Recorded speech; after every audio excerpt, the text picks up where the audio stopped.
Hello, kamusta pa kayong lahat, kadiskarte? So, ang gagawin natin ngayon is mag-braze po tayo ng aluminum. Gamit lang po yung simple brazing torch na ito. So, naglagay po ako ng butas. Ito yun.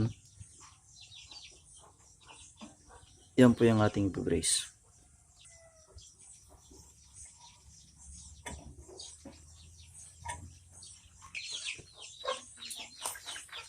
Lalagyan po natin siya ng flux. Yun po yung magpapakapit sa ating aluminum rod. Ayan. Lagyan lang natin ng konti. Ayan. So,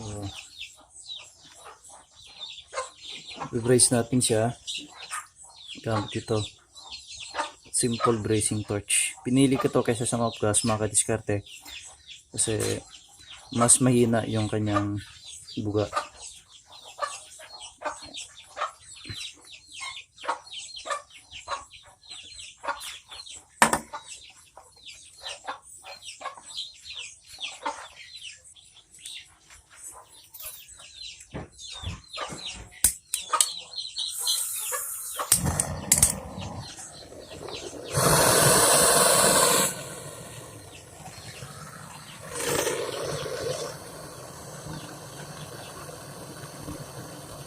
So, pansinin nyo po yung flux. Dapat maging clear po yan, mga kadiskarte na.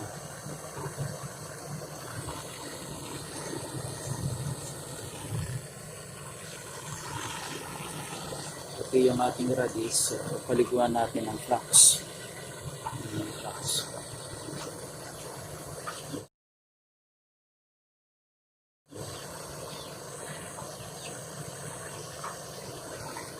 So, wag natin ibababad po yung apoy.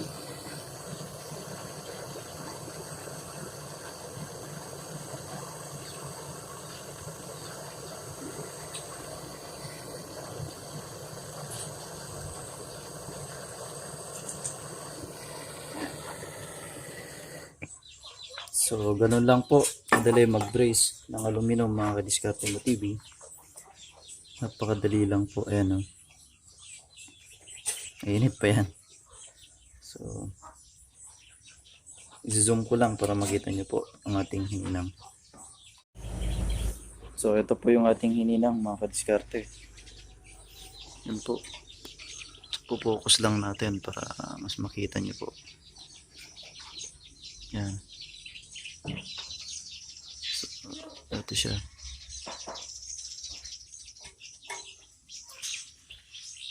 So, kung gusto nyo pong kapalan po, pwede nyo pong gayahin.